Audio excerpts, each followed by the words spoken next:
Hola, ¿qué tal? Aquí estamos en Postdata por el observador.com.uy, por streaming en cualquier lugar del mundo, a la hora que sea, por lo tanto no puedo decirte ni buenos días, ni buenas tardes, ni buenas noches, pues no sé cuándo vas a estar mirando, ni de dónde estás mirando esta entrevista, con un artista en el más amplio sentido de la palabra.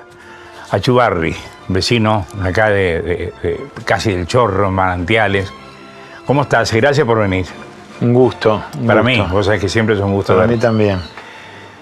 Vos tenés una virtud como artista, primero las obras y todo lo demás, pero los artistas normalmente a lo largo de la historia, creo, y si me equivoco, corregime, no han sido demasiado generosos para con el público, para con la gente, probables compradores. Y vos hiciste una fundación acá en la 104, donde no cobras entradas, invertiste una fortuna, pues sé que el arquitecto que lo hizo, que es Carlitos Sot, y no cobras entrada. ¿Por qué? Bueno, porque yo creo que la cultura tiene que ser inclusiva, tenemos que incluir. Y yo digo, muchas veces me dicen cómo se sostiene, cómo se puede mantener. Yo digo, bueno, eso es harina de otro saco, de otro lugar, de otro costal. Pero lo importante es incluir, o sea, incluir la familia, los niños, un público que generalmente no iría a un museo de arte, no iría a una galería de arte, y que ahí viene. O sea, quiere decir que el público se siente cómodo. Y yo digo, cuando uno llega a su casa, a la propia casa, ¿te piden que pagues la entrada? No. Entonces, ese es el motivo. Esta es la casa de todos. Y entonces no se podría cobrar entrada y no se cobra entrada. Y curiosamente, te decía antes de salir al aire, se ha convertido en un paseo familiar. Vienen grupos enteros de amigos, que es como un paseo, como ir a un shopping. Sí. Válgala. Pero con la característica que hay un parque de 40 hectáreas, sí. Ahora, hoy por hoy, llegamos a 40 hectáreas, un parque de esculturas donde hay mucha naturaleza. Es muy fácil ver carpinchos, zorros, sí, claro, liebres y aves, 80 tipos de aves diferentes.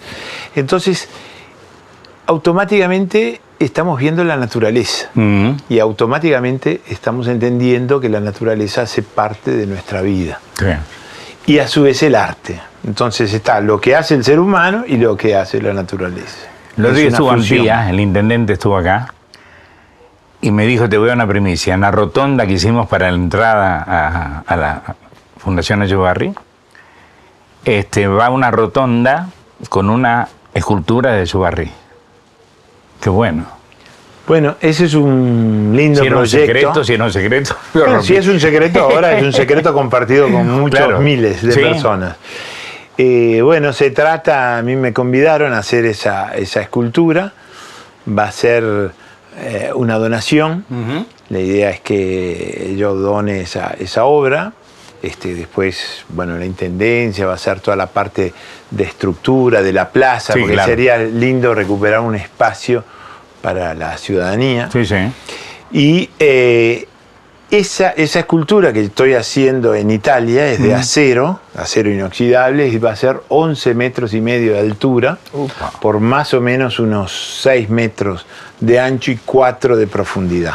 Imagínense lo que es eso. Son 27 toneladas de acero inoxidable, y esa escultura va a ser expuesta en el espectáculo que hace Andrea Bocelli, cantante, en la Toscana, en su ciudad natal, en un teatro que está en medio de la campaña, que se llama Teatro del Silencio, en la ciudad de Laiatico. Entonces la primicia va a estar allá, pero va a ser la obra que va a venir para aquí, para la Ruta 104, que tiene el nombre de mi hermano, de Alejandro, que es Alejandro Achugarri. Ese es Porque tenés dos hermanos. Uno se dedicó a la política, por llamarlo de alguna manera. Sí. Y el otro es psiquiatra o psicólogo. Y el otro es psiquiatra, sí. Bien. Así que Qué bueno. Sí. ¿Cuánto tardás en hacer esa obra? Y bueno, eso es un proyecto de un año. Va a estar, va a ser inaugurada en este espectáculo de Bocelli el 27 de julio. Opa, qué lindo. Y después hay que desarmarla porque todo eso no habría cómo transportarla entera. Entonces se va a desarmar y se va a volver a armar aquí en la rotonda que decías antes, ¿no? Vos sos uruguayo. 100%. 100%. Porque todo el mundo supone que sos de Italia porque estás mucho en Italia. Bueno, tu relación con Italia es muy fluida. Lo que pasa es que yo me fui hace exactamente 45 años. Ah, caramba. Entonces, obviamente, mi hijo que está por aquí presente Piero, nació en Italia. Mi hija se fue cuando tenía 8 meses, o sea, a Italia. Entonces, digo, gran parte de mi vida y de mi trayectoria se la debo a Italia. A Schumann creo que le preguntaron qué era la inspiración. Y dijo, no sé bien qué es, pero cada vez que baja me tiene que agarrar sentado al piano. A vos te tiene que agarrar con el martillo del cincel. Claro. Eso como tantas expresiones, como Picasso que decía 90% de trabajo y 10% de genialidad. Yo no sé si los porcentajes son tan así, pero lo cierto es que el trabajo hace que fluya la imagen, que cada vez se haga más compañera de uno mismo, esa imagen que está dentro de nosotros. Y entonces el trabajo a su vez significa el pasar más tiempo con la profesión que yo amo, que es la escultura. Sí, sí. Empezaste como pintor. Exactamente. ¿Eras bueno? Bueno, no lo sé si era como pintor y si no, lo soy como escultor. Soy reconocido. Pero yo te interrumpo porque yo fui, cuando estaba haciendo la fundación de Pablo, fui y estaba tallando un mármol enorme, qué sé yo, y le digo, ¿por qué tanto empeño? Y dice, no, porque esta obra va a Los Ángeles. Digo, ¿para quién? Michael Douglas. ¿Cómo llega Michael Douglas a la 104? ¿Cómo se entera? Bueno, porque hay un circuito internacional, mi obra está presente en muchos países, en muchas colecciones de todo el mundo. Entonces, en el caso de Michael Douglas, había sido a través de un arquitecto de Londres que le habían encargado a su vez otra persona una obra para Michael Douglas. Entonces hay circuitos internacionales que al final se empiezan a conectar. Sí. Claro, Marchand d'Art que recomiendan a un cliente, y el cliente recomienda a otro. Es un mundo extraño, ¿no? Digo, es un mundo, porque vos no hacés publicidad. Sí, es un mundo ancho y ajeno, pero a veces empieza a ser propio. O sea, ¿qué significa hacerlo propio? Que los circuitos empiezan a conectar. Y hay circuitos de ferias del arte donde son recurrentes y hay coleccionistas y hay galeristas que van a esos circuitos. Entonces, al final, uno empieza a ser conocido. Un amigo mío que cree que es artista, cree que es artista, un día en una pequeña discusión o cambio de opiniones, le dije, ¿vos crees que soy artista? ¿Cuántas obras vendiste en el mundo? No, ninguna todavía. Digo, para ser artista es necesario que uno pueda vender o no. ¿Se entiende la pregunta? Se entiende y la respuesta es que no es necesario vender, no es la aprobación, el consenso. El consenso que va a dar la calidad o el lugar que tiene la obra de arte. Entonces, se habla que Vincent Van Gogh, el famoso Van Gogh, vendió una sola obra en su vida. Vendió el hermano después. Que vendió el hermano, Theo. O sea, ¿qué quiere decir eso? Que de repente el artista está muy proyectado en el futuro y que de repente en el momento no es reconocido. Y si no es reconocido, después obviamente el mercado no lo reconoce como para comprar obras. Alguien dijo, un filósofo francés, el arte no es democrático, es totalitario. Vos haces una escultura, la terminás, la exponés, si te gusta bien, y si no, pero no podés consenso para hacerla. Porque si lo pidieras, capaz que no la terminás. No, es que es una expresión muy íntima Claro. del ser humano. Entonces, como toda expresión íntima, y sobre todo, el artista tiene la responsabilidad de que su obra va a durar en los siglos de Claro. los siglos, y por lo tanto no puede conceder, acomodarse, a él le gusta con esta cosa acá, al otro le gusta con lo otro. No, o sea, no. es una responsabilidad con la historia. Claro. Entonces, digamos, tampoco pienso que se pueda leer como algo democrático o no democrático, es algo individual. No, se refería más que nada al consenso. Vos no pedís consenso, una asamblea para hacer una obra, ¿no? No, por supuesto. La haces vos. La haces vos y la haces apelando a lo mejor que tenés dentro de ti, porque vos querés darle a esa criatura, que es como un hijo, darle, como a todos los hijos, lo mejor, Sí, ¿no? sí. de ti mismo. ¿En qué etapa de tu vida termina el pintor y empieza el escultor? ¿Cómo fue? Bueno, se fue dando, yo tuve la suerte que mi padre pintaba los sábados, los domingos, y yo lo empezaba a pintar cuando tenía 8 años. O sea, usaba sus colores, enchastraba algunos papeles, algunas cartulinas, algunos cartones, y empecé a trabajar así, sin darme cuenta, como cualquier niño que un pinta. niño está jugando. Exacto. Y entonces seguí, y recién, ahora acabo de traer la primera escultura que yo realizo en arena y Portland, prácticamente cuando yo tenía 17 años. Entonces la tenía en Italia y ahora la traje aquí para el museo. Y bueno, ahí empieza a asomarse el tema de la tridimensionalidad. ¿Qué significa la tridimensionalidad? Porque un cuadro, un dibujo son 2 dimensiones, ¿no? Ancho y el largo, ¿no? La tercera dimensión significa que el objeto está en el espacio y por lo tanto es como la arquitectura. Sí, sí. Entonces, el objeto empieza a participar, está flotando en el espacio.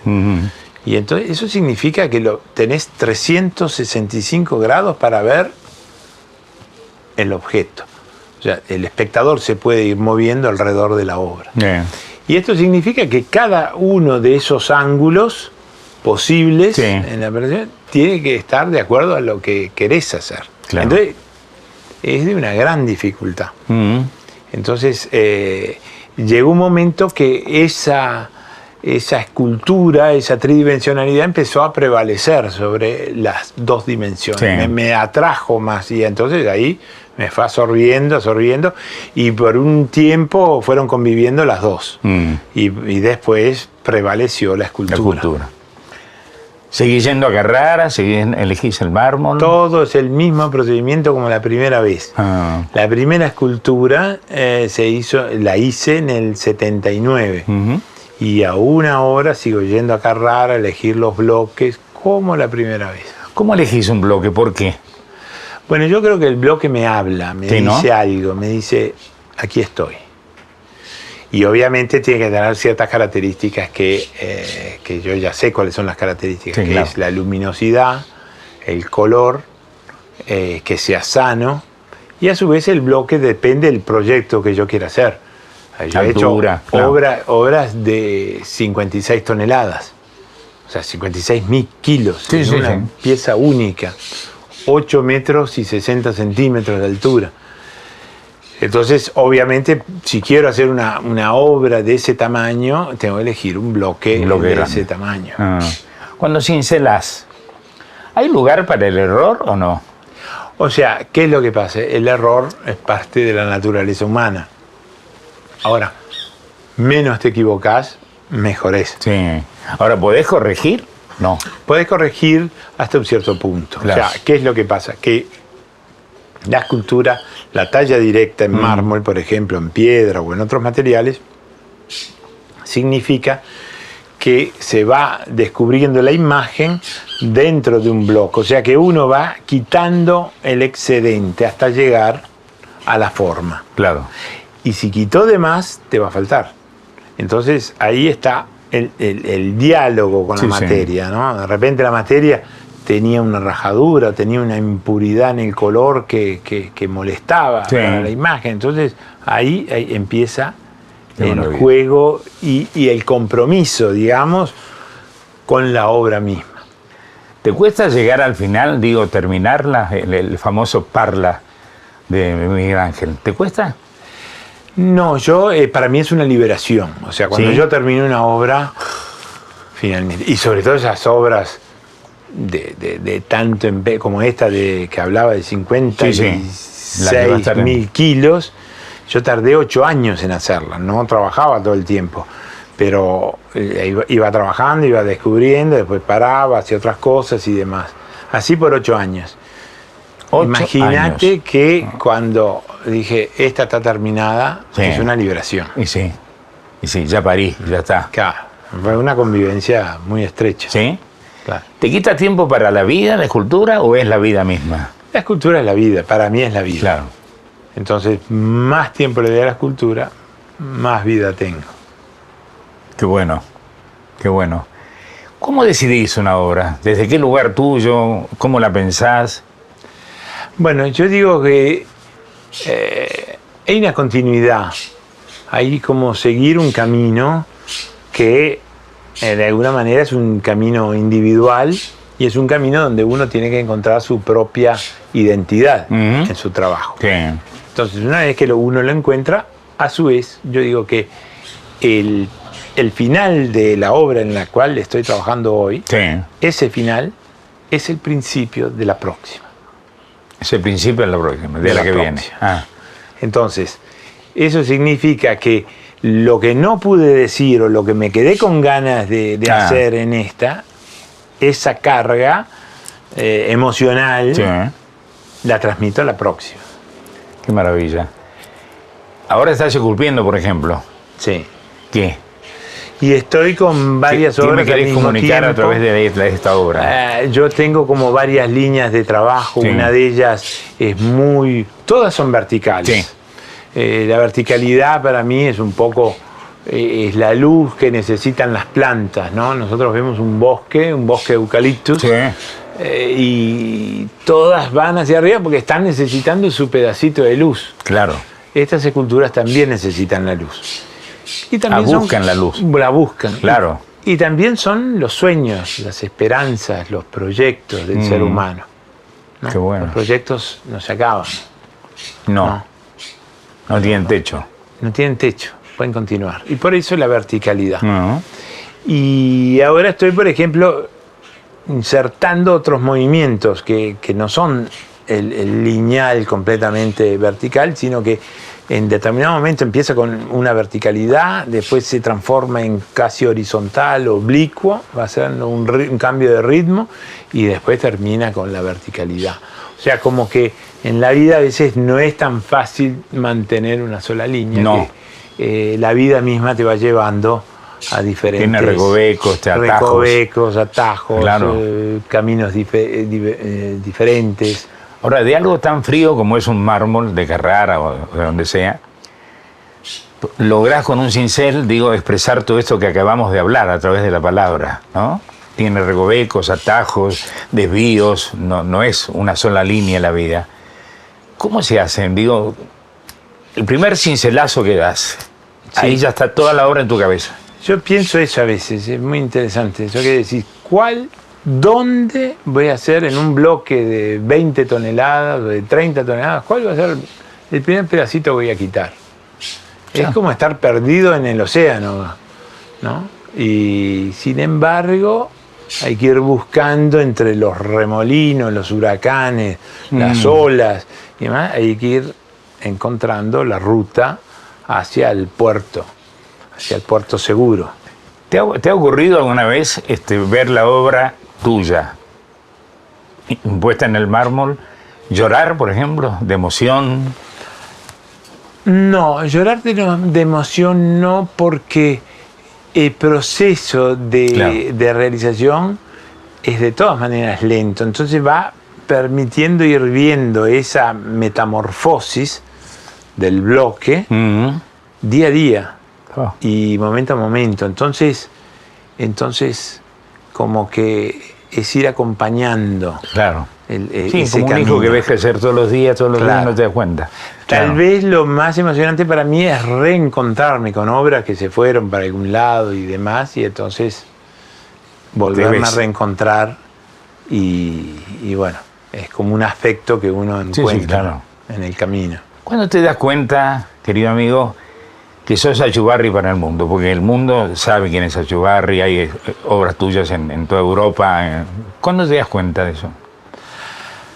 Bueno, yo creo que también es como una gran escalera. Yo siempre pongo esta imagen de la escalera. La escalera no se puede hacer saltos mortales y ya estar allá arriba.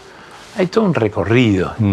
Ese recorrido va enriqueciendo a la persona que lo hace, que hace el recorrido, escalón por escalón. Y si haces escalón por escalón, vas de alguna manera acomodándote y viviendo desde una perspectiva cada vez diferente, porque cada vez está subiendo esa escalera infinita. Ahora, la imagen, también eso significa que vas descubriendo tu propia imagen interior, que como todos tenemos una huella digital diferente, todos tenemos un ADN diferente, así va a ser la expresión artística de cada uno. Entonces, evidentemente yo ahora estoy en un proceso de maduración donde la imagen de la obra mía se reconoce. Se reconoce. Entonces, cuando se reconoce, te reconoce uno que la vio una vez, la puede haber visto acá, en Manantiales, o en Berlín. Y la ve en Berlín o en Nueva York y la reconoce. Entonces, en ese momento que se reconoce, se empieza a reconocer cada vez más el artista. Y si el circuito internacional es cada vez más vasto, hace que cada vez uno sea más conocido. A su vez, ahora, por ejemplo, acaban de hacer dos películas, sobre mi vida. Entonces, también eso lleva a conocer otras facetas, que no es solamente la obra, sino el ser humano que está detrás. ¿Y el ser humano que está detrás de ese mármol, cómo está? ¿Cómo vive? ¿Cómo es?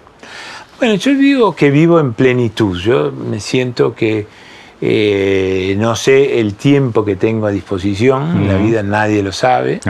Su propio tiempo. Y por lo tanto trato de usarlo al máximo. Hacer cosas, hacer proyectos.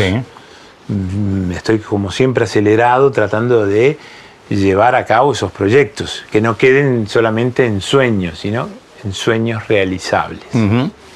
Entonces, ese es el gran desafío.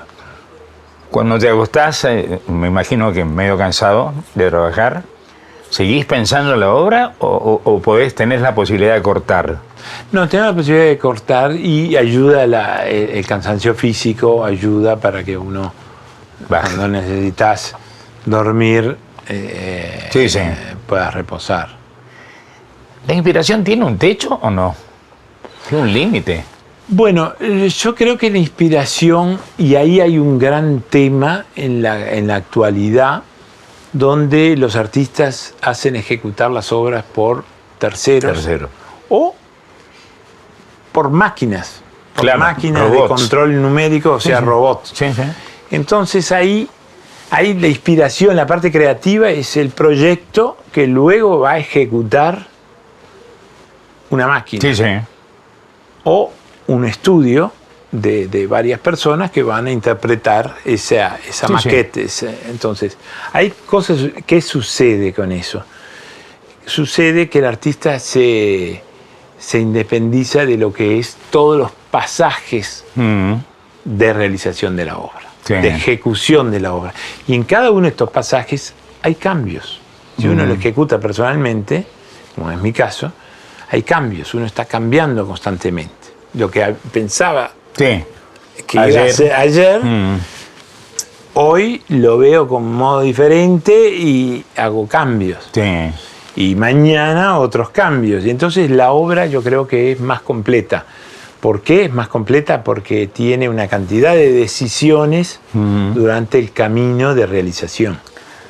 Ahora vos ya sabés que el día que no estés, ojalá que dentro de muchos años, va a quedar la obra en el mundo. Hablábamos de Van Gogh, creo que Van Gogh murió sin saber que era Van Gogh para la humanidad, Mozart no supo que era Mozart para la humanidad, y se sigue escuchando hoy, Beethoven, Dalí, lo que sea. ¿Te influye eso, saber que vas a ser Achugarri durante mucho tiempo después de tu existencia terrenal? Bueno, en realidad uno no lo sabe, es una de las tantas incógnitas. Sí, claro. Yo digo que de repente, como hablábamos antes del tema de la aceptación y demás, uno puede ser aceptado en la sociedad de hoy, en nuestros días, y ser olvidado en los años o siglos posteriores. Entonces, esa es una gran incógnita. Y lo que sí, el llamado, digamos, interior es a dar el máximo para hacer el propio trabajo, la propia obra con la mayor cantidad de amor, de perfección, de intuición, de creación posible. Y luego es un barco que viajará por el océano y no sabemos cuántas peripecias puede tener en su recorrido. Yo no soy artista, pero si lo fuese, como me reconozco y me conozco, me angustiaría saber que en esos océanos que hay que atravesar la obra se va a perder. A mí también. Parte ya por un material que no es efímero. Claro. Yo busco ya un material y que he declarado varias veces, incluso cuando la realización del museo, sí, charlando tanto con nuestro querido amigo Carlitos Sot, sí, y cuando se empezó a pensar en la utilización de la madera, había una ingeniera española que yo le dije, bueno, pero ¿cuánto tiempo está previsto que pueda durar la madera? Claro. Y ella daba vueltas y daba vueltas y yo le dije, mirá que las obras que duran menos de 5.000 años a mí me intranquilizan. Así que siempre tengo un pensamiento bastante largo. 5.000 años. Sí. No es poco. No es poco, pero se podía esperar más. ¿Cuántas obras has hecho en total? ¿Sabes? Sí, porque están yendo catalogadas en lo que se llaman catálogos sistemáticos, donde están publicadas todas las obras. Que tienen un número, un código, y por lo tanto están protegidas, porque mañana pueden aparecer falsos. Claro. Puede aparecer obras que uno dice era o no era del autor. En cambio, estando sistemáticamente fotografiadas, aparte el mármol es único, cada vez es único, uno tiene la vena por acá y el otro tiene la vena por allá. Entonces, en esos catálogos actualmente son alrededor de 2.500 obras. Es una tonelada, en realidad son toneladas y toneladas, cientos de toneladas de obras. ¿Puede ser que te enojes con algún mármol, con alguna obra, que digas hasta aquí llegué y ya está? No, yo no me enojo, no me enojo porque lo respeto muchísimo. Claro, la culpa no es del mármol. La culpa no es del mármol, la culpa es propia. Sí. Si no se logra hacer lo que... O sea, quiere decir, estamos hablando que es un material que ya fue creado, ¿no? En los orígenes del planeta. Sí, claro. O sea, se habla de la creación del mármol entre 15 y 45 millones de años atrás. Entonces hay que pensar lo que son esos, ¿no? Entonces quiere decir que ahí estaba de alguna manera y que él es como la Bella Durmiente. Sí. El escultor lo que tiene que hacer es tocarlo y despertarlo. Sí. Claro, a Miguel Ángel le preguntaron cómo hizo el David, dijo yo saqué todo lo que sobraba y quedó esto. Exactamente. La pregunta es, mármol, empiezo hoy, ¿cuántas horas esculpir por día? ¿Podés esculpir? Sí, yo me hago un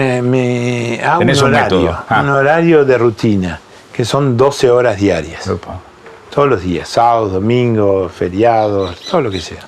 ¿Y qué ambiente necesitas para hacer esa escultura? ¿Silencio, música? Música, lamentablemente, no la puedo escuchar. ¿Por qué? Porque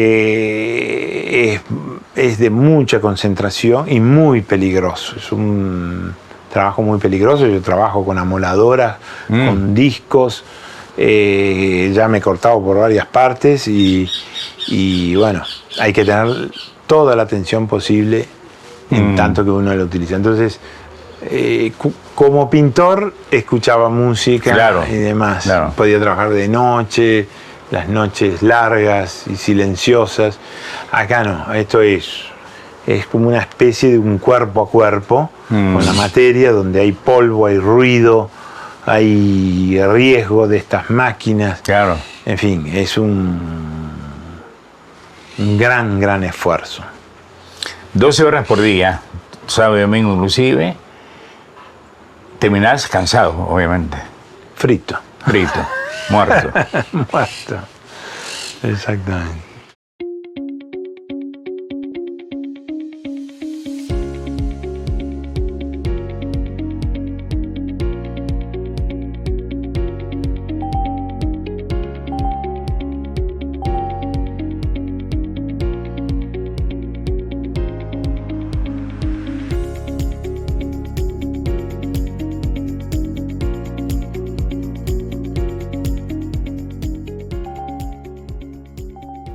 Pensás el museo, me imagino que te reunís con Not, que yo estuve en una reunión en tu casa, que tuviste la amabilidad de invitarme. ¿Soñabas este museo? ¿Lo tenías en la cabeza? Todo este proyecto se fue dando el proyecto anterior al museo. Sí, sí. O sea, yo vivo hace 45 años en Italia y 17 años atrás empiezo a pensar, en realidad en 2004, empiezo a pensar en establecerme una parte del tiempo en Uruguay. Y ahí empieza el proyecto. Ya en 2004 compro estos terrenos y empiezo después a construir, etcétera, etcétera. Y bueno, cada vez el proyecto se va completando, sí. Es como un rompecabezas que uno no sabía cuál era la imagen, la va descubriendo. Y dentro de ese, primero aparece el taller, la casa, la habitación, sí, sí. Después un lugar expositivo, después una sala didáctica, un anfiteatro para espectáculos al aire libre, etcétera, etcétera, etcétera. Y llega un momento, y un poco charlando con otros artistas, preocupados por la obra, qué va a pasar con la obra de ellos después de la muerte. Entonces, yo le digo a un amigo, bueno, yo voy a hacer un museo. Pensando en esa cosa, así como había encontrado dos amigos. Sí, lo que hablábamos antes, la trascendencia. La trascendencia, ¿no? Y bueno, y fue así. Y entonces después era cómo hacerlo, con quién hacerlo. Y ahí surge la figura de Carlos Soto. De Carlos Soto. Que él es un artista genial, yo digo artista porque es un arquitecto que prevalece en su trabajo la forma, es muy escultórico. Y empieza a trabajar, una vez que le digo, se agarra un gran entusiasmo y empieza a hacer proyectos sobre el lugar, las curvas, las formas. El techo que vino de Finlandia, ¿no? ¿De dónde vino? De Alemania. De Alemania, perdón. La madera es madera uruguaya, pero fue tratada en Francia y así. O sea, venían componentes del museo de todas partes del mundo. Me parecería una falta de respeto hablar con un artista como vos de dinero, pero vos lo financiaste sin pedir ayuda al Estado uruguayo, lo cual es un mérito también. Claro, yo creo que lo importante es no pesar sobre las instituciones públicas, ¿no? Esto es una iniciativa privada y bueno, se pudo hacer. Ahora, el objetivo actual es posicionar el MACA a nivel internacional. Nosotros aquí inauguramos un año atrás con una muestra internacional de Cristo y Jean-Claude, dos artistas célebres mundiales que hicieron los célebres empaquetamientos, último el del Arco del Triunfo en París. Y eso significó poner los reflectores sobre Uruguay a través del MACA y porque sirve a Uruguay también. Por supuesto, es posicionar Uruguay digamos, en el proyecto de artes a nivel mundial. Claro, lo metió en un recorrido. Lo metió en un recorrido. Claro. Y mucha gente, diría muchísima gente, los turistas que vienen a Uruguay, es como una visita obligatoria venir al MACA. Y, sí. Y a su vez, lo que da a nuestro público. Claro. ¿No? Lo que hablábamos, la posibilidad de ser visitado por familias, ese parque internacional de esculturas donde la gente se siente muy cómoda, viene con las mascotas. Sí. Es una cosa que se sienten realmente muy a gusto y muy orgullosos que esa obra esté en Uruguay. ¿En Buenos Aires hay obra tuya? Hay en muchas colecciones privadas. Privadas. Sí. Qué bueno, qué bueno. Le cuento a la gente que hablamos de Carlos Oz. Carlos Oz es un arquitecto que hace edificios en Qatar o en Dubái de 100 pisos, que llegas al piso 70 en el auto, una especie de locura, amigo nuestro. Y no muchos uruguayos saben que es uruguayo, que es muy uruguayo, enteramente uruguayo. Y hay mucha gente en Uruguay que no sabe quién es Carlos Oz. Y sería bueno, lo vamos a tener el día que vuelva para Uruguay. Pero me parece que hay que reconocerle también. A ver, que la gente entienda, hay dos óperas en París. La vieja ópera, la histórica, y la ópera de la Bastilla, que la hizo Carlos Soto, que es maravillosa. Es moderna, obviamente, no va a competir con la otra, pero tiene por ejemplo, incorporó un escenario giratorio, donde hoy pongo Aida, mañana pongo otra obra, mañana pongo una sinfónica tocando la novena, van girando los escenarios. Y es uruguayo, creo que es del Chuy, por ahí, o su infancia estuvo por ahí. Sí, él no sé si no es montevideano. Ah. Nunca hablamos, Sí. pero yo pienso que sea montevideano. Lo cierto es que él se fue desde muy joven, se fue a Canadá, se fue el estudio tenía en Canadá. todas partes. Y entonces hay que ver que ese proyecto lo gana por un concurso internacional. El proyecto del Opera Bastille es un proyecto internacional que lo gana él. O sea, es un... Sí, se presentó como cualquiera. Increíble, ¿no? ¿Hay una edad límite para ser escultor o no? Bueno, Miguel Ángel tuvo la suerte o el privilegio de vivir 89 años en pleno Renacimiento, o sea, hace 500 años atrás, donde el promedio de vida podía ser 50 años, 45. Menos, tal vez. Y él llegó a 89. Y según cuenta el Vasari, que era un arquitecto coetáneo de él, dice que trabajó hasta los últimos 4 días antes de morirse. Entonces, eso es un privilegio, significa que poder trabajar hasta el final de los días de la propia vida en lo que a uno le gusta. Entonces, con ese ejemplo diría que no hay límites. Claro. Cambiás de la pintura a la escultura a determinada edad. Yo creo en los dones. Yo creo que a Miguel Ángel Dios le dio un don. ¿Y a vos también? ¿Lo vivís como eso? ¿Crees en Dios? Sí. ¿No te sentís un elegido? De alguna manera, digo. Si me siento elegido, pecaría de presunción. Yo digo que tal vez haya que probarle a Dios que si realmente uno recibió un don, hay que probarlo y hay que ponerlo a disposición de los demás. Sí. Capaz que te lo dice después, que cumpliste con el mandato del don que te dio. Por ahora, yo siento que hay que trabajar y dar el máximo. Bueno, pero porque tenés el don. Yo puedo trabajar 12 horas sobre un mármol mejor de Carrara y lo parto. No tengo la habilidad, el don. Yo creo que sos un elegido. Como fue Mozart a los 5 años que hizo un concierto. Que nadie escuchó y yo lo escuché. Me tomé el laburo de buscarlo en Europa, escuché y es un concierto maravilloso. Y tenía 5 años. Vos tenías 8 y ya estabas pintando sobre una tela. Digo, no es casualidad. ¿Qué decís? Puede ser. Puede ser. Seguramente Yo tuve la suerte de descubrir mi vocación a muy temprana edad. Y eso tal vez, digo, gracias a mis padres y gracias tal vez a que tuve un don, como tú le decís, que me hizo entender que ese era mi camino. O sea, yo no tuve dudas de mi camino. No.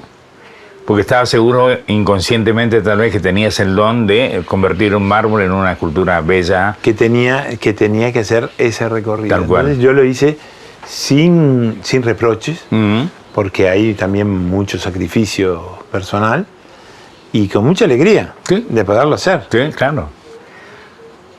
Terminás una obra, pasan 2 días, 3 días hasta que la embarques rumbo a Japón, no importa. La mirás y decís, no me gustó. ¿Te pasó? Sí, yo empiezo porque yo soy muy crítico, autocrítico. O sea, yo no me doy el halago fácilmente. Entonces siempre me exijo. Sí, claro. Entonces, en la propia exigencia sé que uno cuando hace la obra, bueno, aparece. Más o menos estoy conforme. Pero puede pasar, y me pasa, que a distancia de años una obra veo que no tiene el peso, la importancia que vos querías que tenía. Exactamente. Pero la respeto mucho mi pasado. Claro.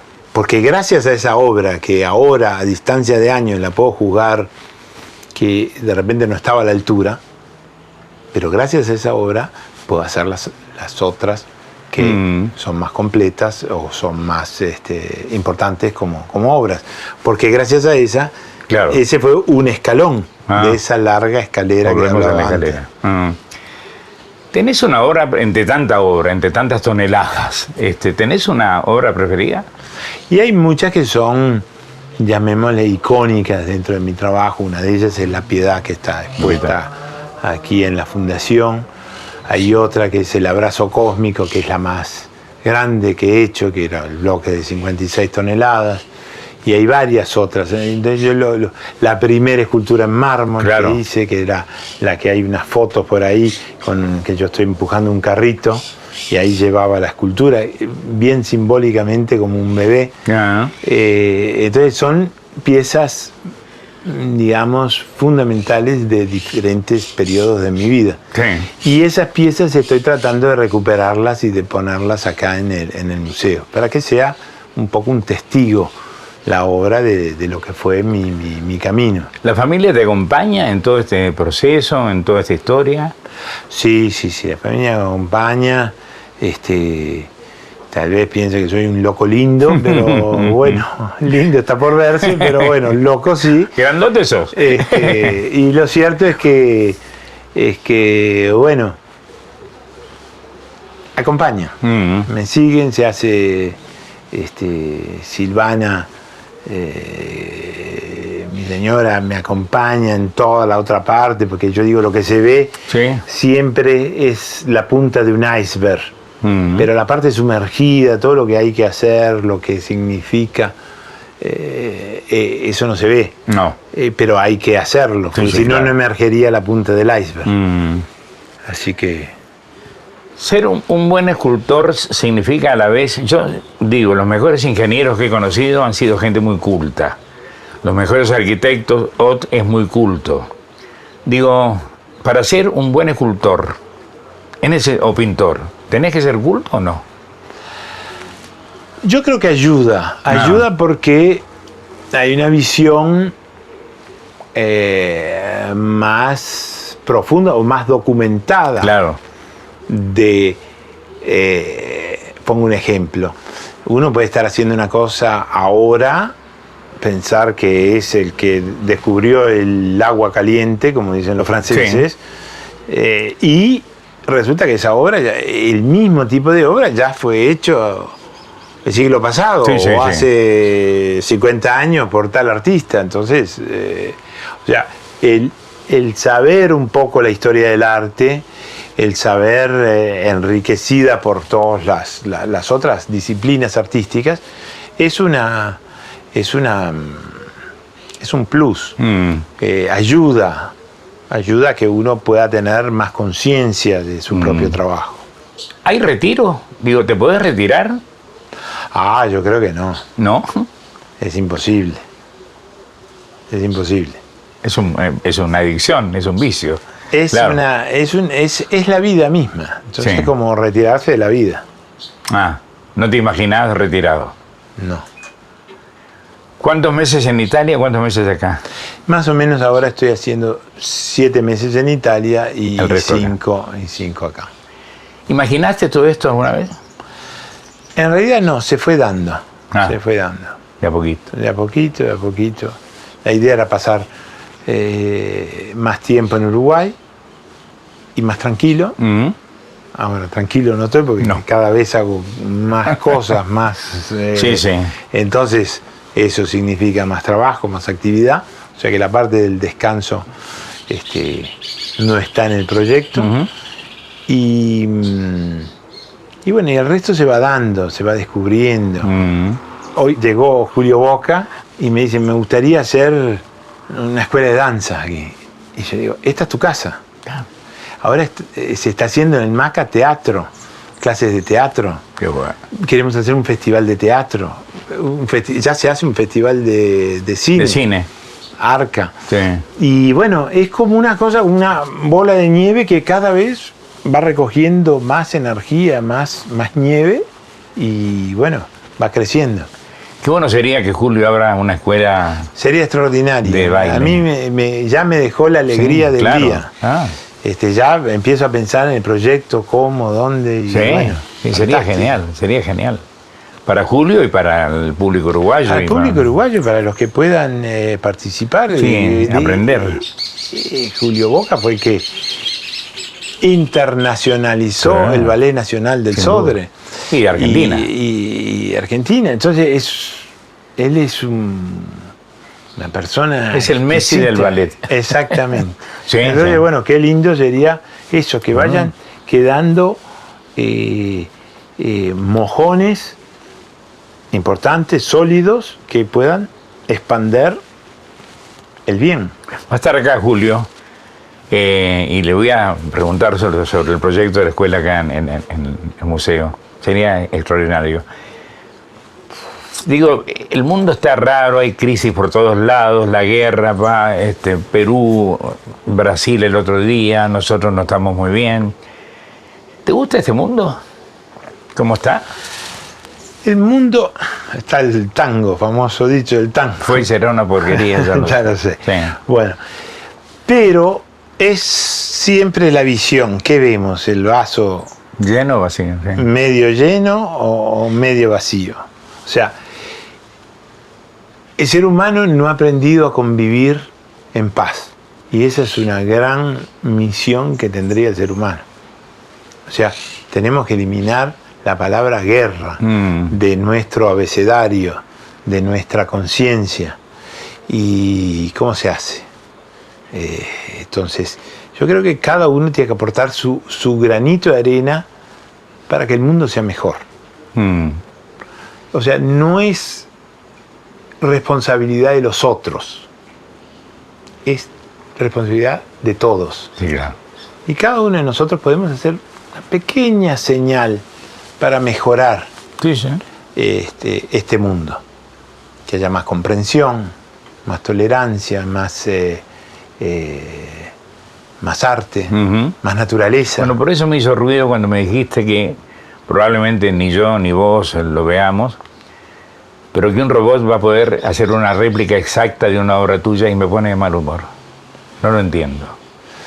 Bueno, pero yo creo que como todas las cosas dan su vuelta, ¿no? Ahora estamos en la tecnología, en grandes, ¿no? Todo el mundo tiene un rectángulo en las manos. No, y aparece el metaverso, que podemos hacer esto, vos en Milán y yo acá. Exacto, entonces ese parece ser el futuro. No me gusta. Pero yo digo que hay que buscar todavía adentro. Sí. La sensibilidad, la unicidad, cada uno somos únicos. Sí. Y eso es lo que va a salvar a la humanidad. Está bien, pero tipos como vos que disfrutan del arte, Mi vida en el arte, había un libro de Stanislavski, que todavía te conmueve que Julio Boca venga de visita al museo y te diga quiero hacer una escuelita de ballet. Y te conmueve. Claro que sí. Claro. Es que eso también es el futuro. Ah. Ese es el futuro. O sea, la gente que tiene tanto para dar, que lo dé. ¿No? Háblame de las películas. Bueno, en las películas hay dos películas. Una que se llama Los hijos de la montaña, dirigida por Sader, Mercedes Sader. Y la otra se llama Achugarri Monumental, que es dirigida por Alejandro Berger, Sí. Pupi, Sí, y Luis Sara y Vivo. Bien. Entonces, las dos empezaron, una empezó 4 años atrás y la otra 3 años atrás, y prácticamente terminaron Casi a la al vez. mismo tiempo, a distancia de un par de meses. Sí. Y Es las un dos documental. son documentales, Sí. las dos son diferentes. Y bueno, una está en Star Plus Star Plus.